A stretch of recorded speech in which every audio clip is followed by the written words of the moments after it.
Hey guys, and welcome to Tech and More Tech. Today we're going to take a look at the iPhone 10 and the Google Pixel 2 XL. Now I don't want this to turn into an iOS versus Android debate because I don't care about that.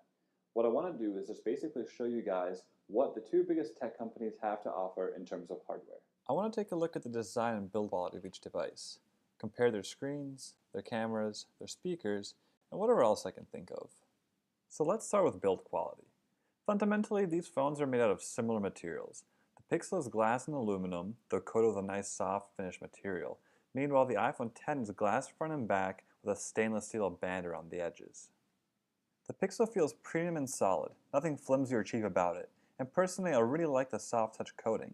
It provides grip and a bit of warmth when holding your phone. Kudos to Google. The iPhone 10 feels incredibly premium, even at Apple standards. You can argue that the camera array in the back isn't beautiful, but there's only so many ways you can stick two cameras on the side of glass and without it looking strange. Regardless, the seamless transition between glass and the steel band is fantastic, and the glass makes the phone grippy and nice. It is a fingerprint magnet though, so if that annoys you, you'll be wiping your phone pretty often, or you just may get a case. As far as weight goes, these phones weigh almost exactly the same, but because the iPhone 10 is a little bit smaller overall in footprint, it might feel heavier because it's a little bit denser. Next up, let's take a look at the screens. The Pixel has a 6-inch 1440 by 2880 OLED screen with an 18 by 9 aspect ratio coming in at an impressive 538 ppi. The iPhone 10 screen is 5.8 inches, 1125 by 2436, 19.5 by 9 aspect ratio coming in at 458 ppi with a notch. We can all agree that we'd rather have an iPhone without a notch in the screen, though I've already grown to ignore it. It's a sacrifice to allow space for the various sensors up front. It poses a bigger annoyance to developers though, who now have to optimize their apps around it, and many apps still haven't been updated to accommodate the notch. Now we know specs aren't everything. Despite the higher pixel density and resolution, the Pixel 2 XL has a far inferior screen in my opinion.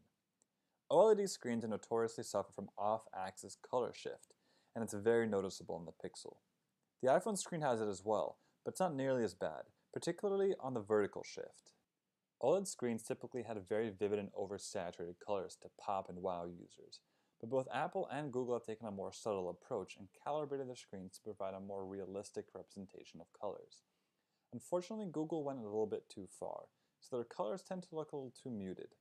Fortunately, this is a software problem that they can fix in an update, which I'm looking forward to. If you notice here, this is just a video right off YouTube called 4K Nature, and you can notice the Pixel screen on the left just has slightly less pronounced colors than the iPhone 10 screen on the right. I'd like to point out the True Tone feature on the iPhone display as well. Basically, it automatically white balances the screen depending on your ambient light. This really takes a nice step towards providing with a more pleasant viewing experience, and it also helps mitigate some of those off-axis blue issues that OLED screens have. Next up, speakers and audio. Both phones have stereo speakers, though the Pixel has them placed at the top and bottom of the screen facing you, which is a really good design decision. They're loud and clear, and because they face you, you don't need to cover them to hear them in a loud environment. The iPhone speakers are loud as well, but since they point straight down, you kind of have to put it closer to your ear or cup it to get a clear sound in a loud environment. Neither come with a 3.5mm headphone jack anymore, though they do both provide an adapter, #dongle life. And the Pixel doesn't come with any headphones at all. With the iPhone, you'll still get the standard Lightning AirPods, which will suffice for casual listening. Moving on to cameras, and this is the big one. The Pixel 2 XL has a single 12-megapixel camera with a 1.8 aperture and optical image stabilization on the back. And on the front, it has an 8-megapixel 2.4 aperture selfie camera. The iPhone 10 has a dual camera array in the back. They're both 12 megapixels. The main lens is a 1.8 aperture, and the telephoto lens is a 2.4 aperture. Up front, it has a 7-megapixel camera with a 2.2 aperture. Now, I'm not going to pretend to be a photography expert, so here are several pictures I took with both phones of the same thing, and you can judge for yourself which one took the better photo.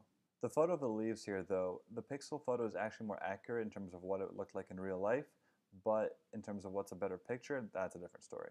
I added some night photos for variety as well, but also because nighttime is when a camera really shines. In broad daylight, every camera is going to take a good picture.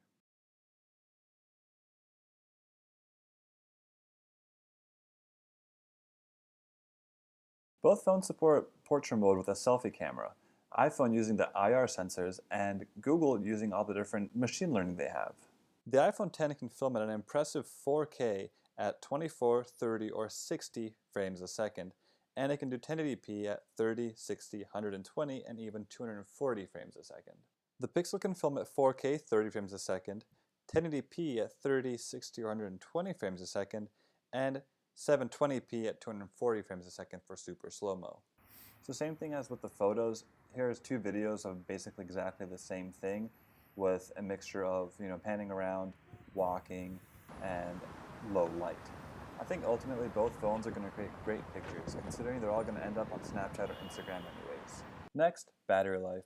The iPhone has a 2716 mAh battery versus the Pixel's 3520 mAh battery. These specs are completely meaningless because they run on two different OSs and are optimized in different ways. What you can expect is easily a full days of use out of the Pixel. I routinely had over 25% battery life by the time I put on the charger at 10 p.m., having gotten up at 6 a.m. Very solid battery life overall. I haven't had enough time to put the iPhone battery through its paces yet, so I'll have to get around to that in the review. However, Apple claims 2 extra hours of usage out of the iPhone X compared to the iPhone 7, and I would usually be around 25% battery life by the time I got home at 6:30. Again, having taken it off the charger at 6 a.m. the same morning.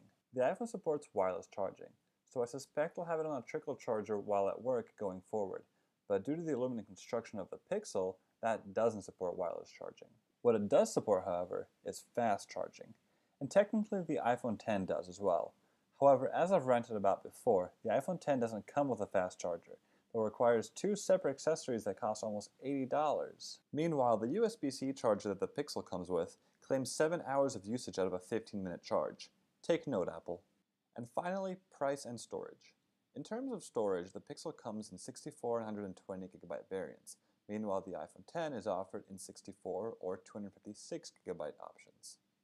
The Pixel 2 XL costs $849 or $949, and the iPhone X costs $999 or $1149. And there you have it. 2 great devices, each with their own set of pros and cons. Let me know what you guys think in the comments down below. Like I said, each of these devices will have its own review coming very shortly, so be sure to subscribe to see that. And until next time, see ya.